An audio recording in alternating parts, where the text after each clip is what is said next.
Really cold conditions are not helping the sidewalk situation in a lot of our cities and towns. Yeah, we're really seeing that everywhere, and that's making it really challenging for people to get around. Our colleague NBC Connecticut's Dave Horwitz live in New London with more on that. Hey, Dave.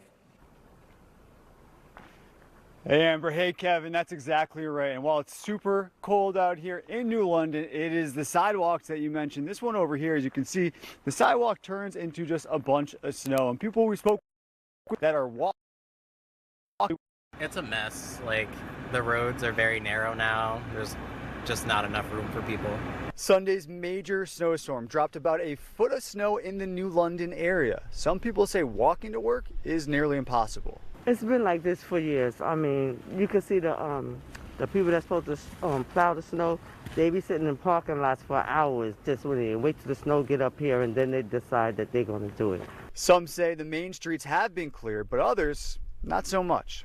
You know, if they're focused on the side streets, because a lot of people have to walk and stuff, you know, like the bus is not always available and people need an alternative to move around, you know? Steve Fields, the chief administrative officer for the city of New London, said in part, quote, "We have achieved phase one, public safety, by opening roadways for emergency vehicles and enabling safe commuter travel throughout the city. We have now transitioned to phase two of our snow removal and remediation efforts." Definitely a little rough. You can look on Washington Street and like half the sidewalks are plowed, half of them aren't, and just like getting onto the sidewalks is a little rough, but to me it seems they did a pretty good job.